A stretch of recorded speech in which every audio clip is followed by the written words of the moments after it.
ambulance. Is the patient breathing? He's been stabbed in the chest. Okay, is he breathing? Just about, I think, yes. Okay, is he awake? He is, but he's still just about awake. Liam. Tell me exactly Liam. what's happened. He just walked in the house and this lad jumped up and stabbed him. 18-year-old Liam Gray collapsed in his grandfather's kitchen after he was stabbed in the chest. Police were there quickly, ambulance were there quickly. Extensive efforts were made to try and save Liam. It was horrible. You could just see that there was blood all over him, and I remember my mum just shouting, "I love you, Liam." When you see your best mate's eyes roll to the back of his head and he's covered in blood, you know he's dead. Straight up, you know he's dead. Liam's family were devastated to discover his killer was someone they had welcomed into their home. His friend, 17-year-old Jonathan Treadgold. I've known Jonathan for years and years. He used to live on the same street. Versace blue jeans, I am you. But what caused Treadgold to murder his best friend? I wish I could just ask him why. I just don't understand why he'd take somebody so good away and what Liam ever did wrong.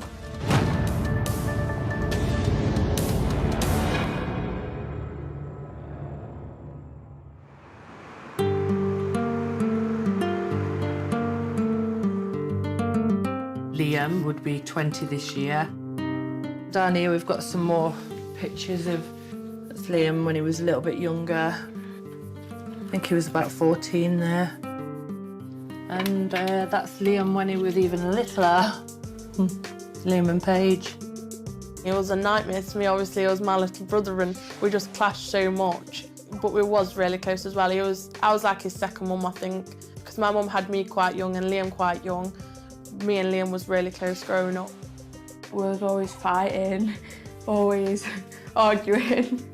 But when we got older, we just clicked. Like, nobody could ever get us apart. Liam grew up in Mansfield in Nottinghamshire and liked to be the centre of attention.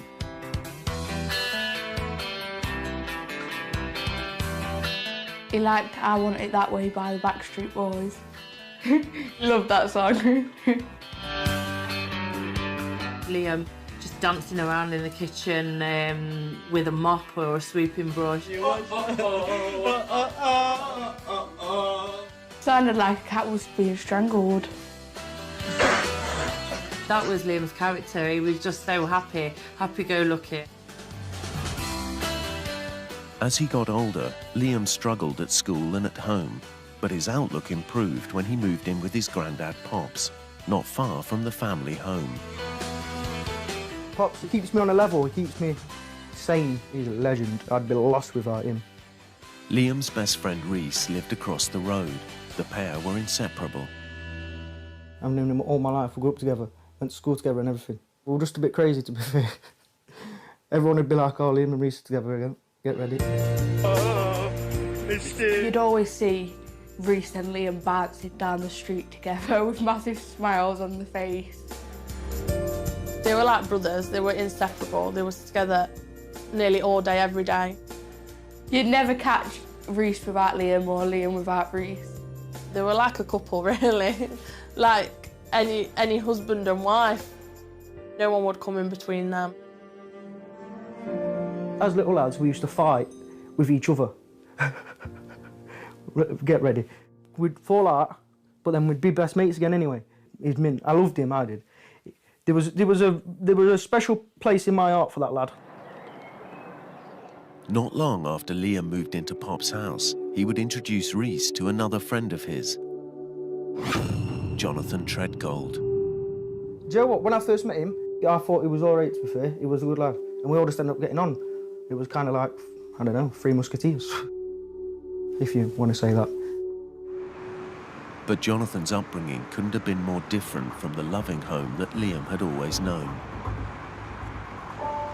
He used to live on the same street that we lived on, but then I think he ended up being taken into care.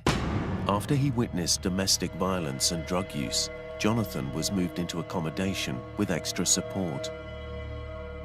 I didn't hear of him for years and years, and then obviously Liam just turned up with him. I weren't really happy about Liam being around him. He just sensed, they just sensed something about him that, you know, I couldn't put my finger on. I've heard stories about him, but I didn't take any of that into account because I wanted to see for myself what he was like, and every time I was around him, he was all right. He was quite polite to me. He was always a bit of a mad guy, to be fair. Like, you never really... He was... you'd see him for like 2 days and then he'd disappear again. He was just always like causing trouble, getting in trouble by the police. Liam tried to get him out of trouble and tried to teach him right in life. Treadgold comes from a very disruptive and chaotic familial set of circumstances. Father doesn't seem to have been around. His mother had addiction problems. Treadgold has been in care, disruptive schooling experiences, and therefore there is a kind of chaos in relation to Treadgold's life rather than one of stability, which seemed to me to characterize Liam's life. In one sense, it's hard to understand why they would become friends. Jonathan had got I shall say, a dysfunctional background, sort of previous convictions around drugs, and what I would say is relatively minor sort of criminality, but frequent previous convictions as well. Jonathan started getting into trouble with police at the age of 14. But Liam tried to support him. The previous Maybank holiday, we'd had quite a big gathering where we'd had a Hawaiian-themed party on my mum's back garden, and he attended that, Jonathan did, so he got in a drunken state. Then I left the party, and it turned out that he did get quite angry and did end up assaulting someone. I think Liam thought, you know, he could, you know, solve some of his problems, you know, by being his friend and, you know, taking him under his wing. Liam said, I've been there at one point, I've been bad in my life, but I've turned around, so could he. What's interesting is that it was Liam who asked Treadgold to join his friendship group with Reese because he feels sorry for him. And I wonder to what extent Treadgold was aware of their friendship being based on sympathy for him and for his circumstances. Liam was loyal to his friends, but his life changed when he turned 17 and he discovered he was going to be a dad.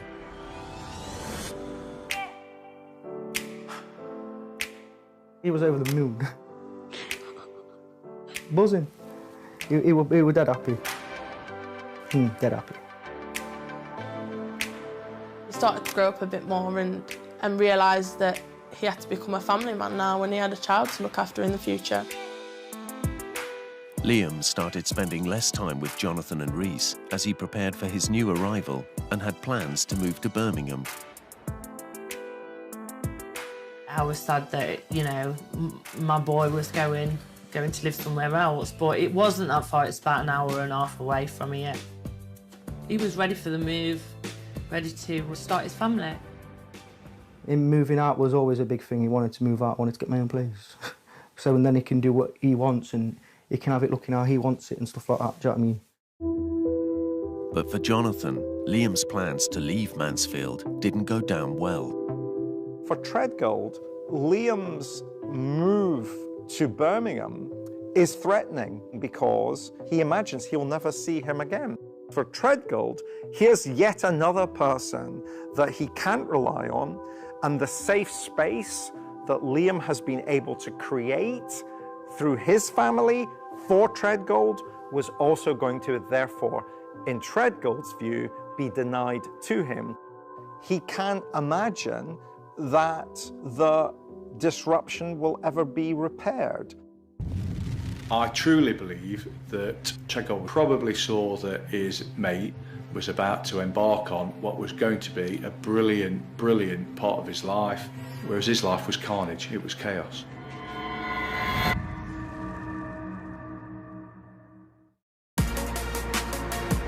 On the 1st of August 2019, 18-year-old Liam Gray was getting ready to move to Birmingham. But but he was planning one final party with his two closest friends. We planned to go to the pub, have a few drinks before Liam left to go to his new house. He was going literally the next day, so I assumed he didn't want to have too many drinks and like not wake up and have to rush around and do everything. We planned it all out. It was going to be a really good day, to be fair. The friends set off to buy some alcohol from a nearby shop before returning to Pop's house. It was a summer's day. They were having a drink in the afternoon in the garden. It was a time of celebration, if you like, about Liam probably entering the next part of his life. Liam and the boys enjoyed Snapchatting with friends and recorded some videos whilst they were at the house. Oh, yeah, you can try, go on, try. I know Jono was in some tracky bottoms at the time, and Liam basically said, oh, you're going to smarten yourself up to go to the pub, or... Because Jono was actually only 17, and Reece and Liam were 18, just. So he said, oh, smarten yourself up a little bit so we know you're going to get served. After finishing their drinks, the boys got ready for the pub. Liam lent Jonathan a pair of his jeans, and they left. It's not the Three Musketeers, it's the Three... Ah, yeah, brother. Hi, Jonah.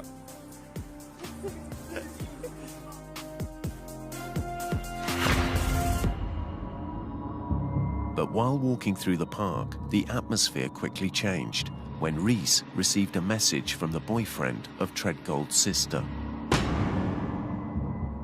Treadgold shares that text with Reece and with Liam, and Liam makes some comment that he would sort Treadgold's sister's boyfriend out. Liam had said something, I'll hit him. So Liam was, in actual fact, sticking up for Jono's little sister. And then Jono basically said, oh, you're not going to hit him, he's just a kid. And John got right mad about it. It's interesting that Treadgold's response to that is very critical. And there is something there that I think reveals to us aspects of Treadgold's earlier life, aspects of his relationship with significant others in his life, either in care or within his domestic circumstances. Jonathan became increasingly angry after the incident, and Liam told him to go back to the house and take off his jeans. He was just moaning about it, and Liam just says, oh, if you're going to be like that, go on, mate. And he says, oh, leave them jeans at Pops's. But it was an important day, so they went after Jonathan. Liam says to me, oh, should we go and get him, because I don't want this day ruined, do you know what I mean? We're all mates. And I says, yeah, let's go and fetch him. Pops was at home when Jonathan got back to return Liam's jeans. But he remained there in the living room.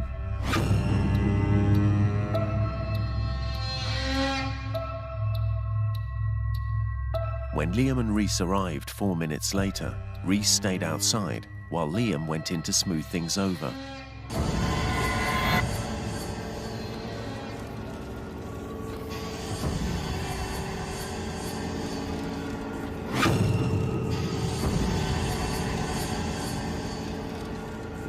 John's come running out, I've stabbed him, I killed him. I thought, shut up, no you haven't. And he ran off, and that's when I was like, okay, he might have actually done something here. I've gone in, and Liam stood there, and he's got a handful of tea towels off of Pops' radiator, stuck into his chest and gone, ring an ambulance. And I pulled my phone out, and I didn't know what to do, so I rang the ambulance and gave my phone to Pop. Ambulance, is the patient breathing? He's been stabbed in the chest. Okay, is he breathing? Just about, I think, yes. Okay, is he awake? He is, but he's still just about awake. Yes, Liam. And he's walked around the settee, and he fell to the floor, and he was holding his chest. Pops was putting pressure on to where he got stabbed and that, and kind of saying to him, like, stay with us, like, come on. Liam. Liam. I knew we were dead, man.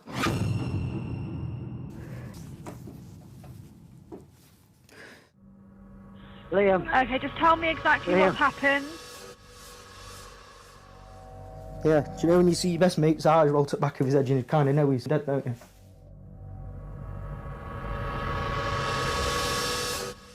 He just walked in the house and this lad jumped up and stabbed him. Okay, you're doing really, really well. Now, do you know who the person is who stabbed him? Yes, What? John Threadgold. John? Threadgold. Is there anybody able to let the crew in? Yes, I sent somebody on the front. I ran out into the front to get the ambulance and that, and when the police came, and there was like, Reese, and I says, yeah, and he's put me back at corner, I says, Sturm, I know he's dead, tell me he's dead. This one, yeah. Just arrived on scene, one crew. Police were there quickly, ambulance were there quickly. Obviously, primary concern is to try and save Liam. The crew are with the patient now. At Liam's mum's house, news that the emergency services were at Pop's house travelled fast. I weren't feeling too well. I remember being in bed and my younger daughter of the two rushing in the bedroom saying that she thought something had happened to Pops. Someone messaged me on social media and said, like, I saw lots of police cars outside of the house. From the amount of emergency services that were there, I knew there was something serious. Afterwards, someone messaged saying, like, Jono's stabbed Liam. And then I went and told Mum, and she just broke down crying. She was hysterical. And I went into panic mode. I was just so frantically trying to, you know, process what had happened. Right, he stopped breathing. He's unconscious and he stopped breathing.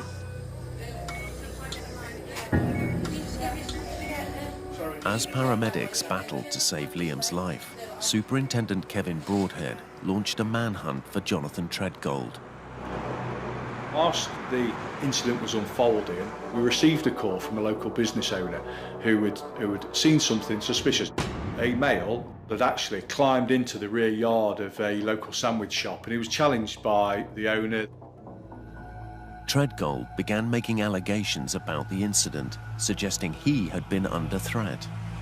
It was through things he was telling the sandwich shop owner, making some sort of allegation of he'd been involved in some serious incidents, involved in some crime. Immediately our call dispatchers linked that back to the scene that had already taken place at Gladstone Street. Liam's mum and sister arrived at Pop's house at 3:15 p.m. to find emergency services working tirelessly to try and save him.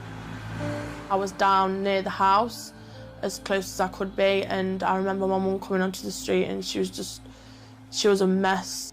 I think I was crying, I was hysterical. There was crowds and crowds of people. Emergency services, police cars, ambulance.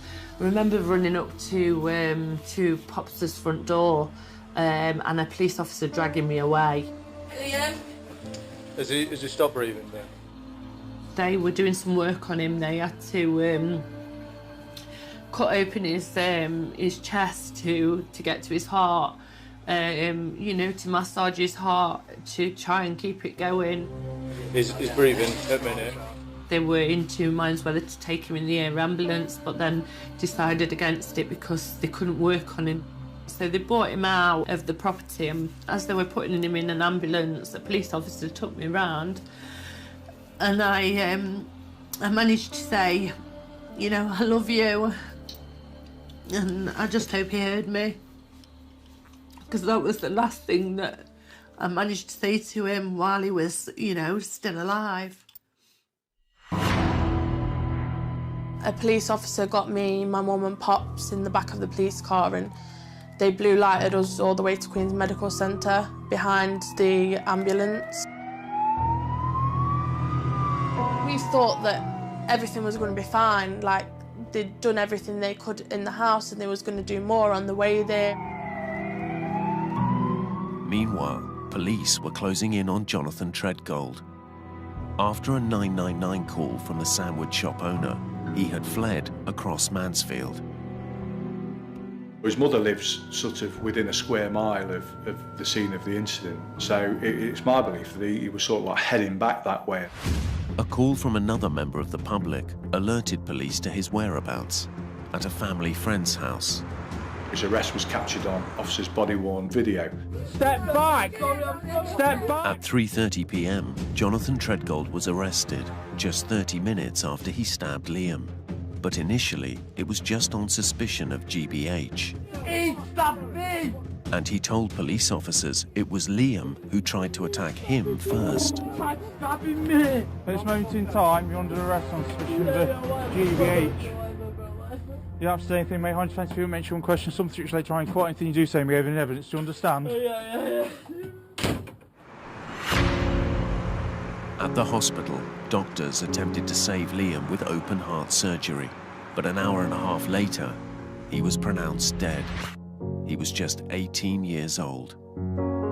I just remember a doctor walking in with 2 nurses, and I knew then the look on the doctor's face that Liam had passed.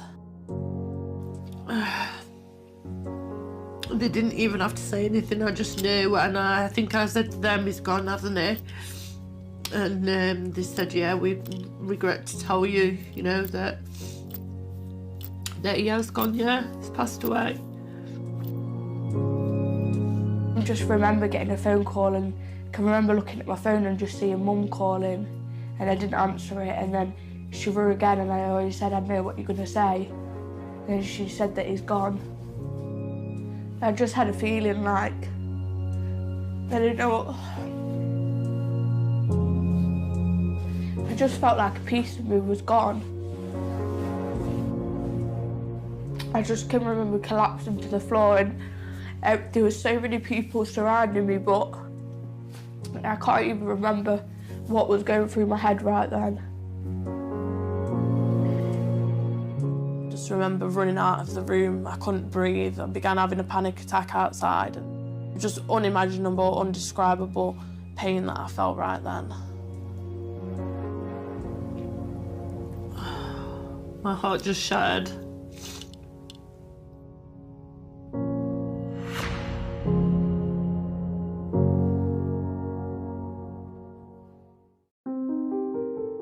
The news of Liam's death turned the case into a murder investigation. Jonathan Treadgold was in custody, but the police would need to prove exactly what had happened.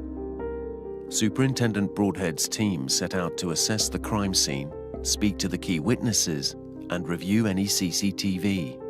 There is no greater responsibility as a police officer than being asked to investigate the death of another human being.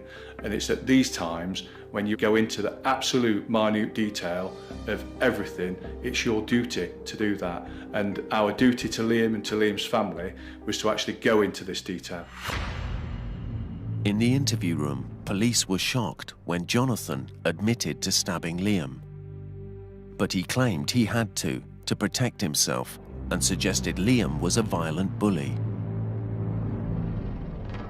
He said that Liam was, responsible for assaulting in the past, and he got injuries that could could substantiate that as well. Treadgold lifted up his shirt to show officers some scars. He claimed Liam was the cause of them and had previously attacked him with a knife. He wants to build up a history of abuse, of behaviour against Liam that actually would, in some way, mitigate his actions at the time. His claims went further, saying he had run away from Liam following an argument in the park. But despite an eyewitness account of the stabbing from Liam's granddad Pops, Treadgold tried to assert a different version of events. That Liam had tried to stab him first, and he turned and got the knife off Liam, and basically it was self-defence. Which obviously from Pops's account of it and Reese's account of it, that was not the case at all.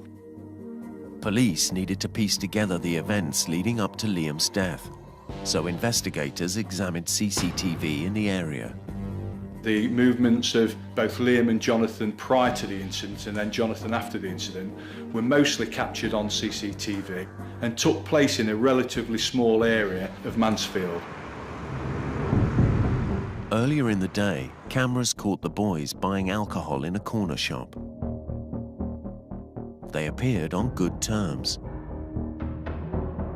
When you actually see those images is the tragic part of this for me, because on their way out they seem jokey, happy, getting on. But when police looked at the CCTV from the sandwich shop, Treadgold was clearly agitated and desperate to give his version of events to witnesses. In my opinion, he was already offloading his defence. When police seized further CCTV footage, a clearer picture began to emerge. So we're able to piece together the chronology of the movements of all three. We know that the lads came out of Gladstone Street and walked onto the main street of Newgate Lane, then walked in the general direction of a pub. There was a minor dispute. The boys had stopped off in the local park, where they had an argument. But there were no cameras there to capture the incident. In his interview, Treadgold claimed he ran from the park in fear of Liam and went back to Grandad Pop's house. But CCTV told a different story. In it, he can be clearly seen walking back and not running. His account changed a fair few times, and we know that because of the CCTV and witness movements. Treadgold turns back up the address on Gladstone Street. Liam is with Reece. Reece stays in the garden. Liam goes inside the address, and that's where the altercation took place. Knowing all of this, Superintendent Broadhead interviewed Treadgold for a second time. Treadgold admitted picking up the knife, but still maintained it was self-defense. He tried to say that actually he was waving a knife in a sort of get off me type motion. So he was waving it around in that sort of motion, and that's how he ended up, how Liam ended up being stabbed. The police had Liam's killer in custody, but they needed to prove if it was murder. Police now returned to the CCTV to investigate the moments after the attack. Just over a minute after Liam entered Pop's house, Treadgold was captured on CCTV on Gladstone Street and then across to the sandwich shop. This time, he was running. You know, it's 5 minutes of madness. The minute of taking somebody's life is one of those 5 minutes. The next 4 minutes, you are still in a high. You're still disinhibited. You're still not making sense. You're still behaving irrationally. It's an extraordinary determination to draw attention to himself and what he's done, not because he's trying to celebrate what he's done, in my view, but because he's overwhelmed and trying to process what he's done and make sense of it for himself in a way that he can't quite do, because he understands instinctively that he's killed his best friend. Treadgold's behavior in the CCTV suggested he wasn't telling the whole truth.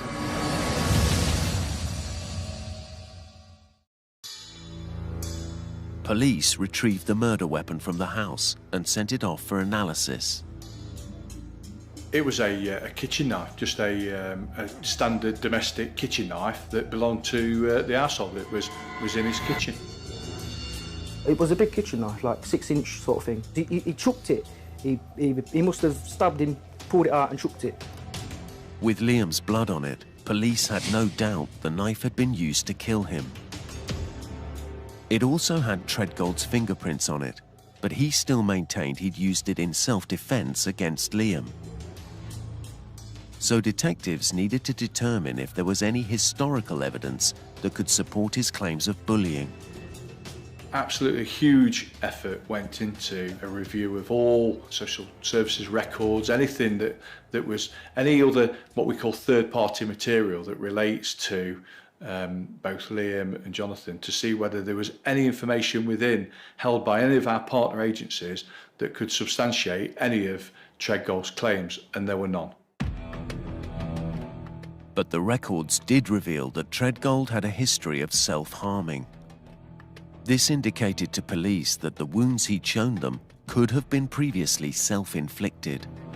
He got some minor injuries that we believe were self-harm injuries, but he tried to say that that Liam was, responsible for assaulting him in the past.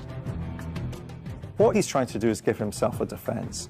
But what you're hearing is Treadgold's limited range of narratives that he has available to him from the circumstances of his own life.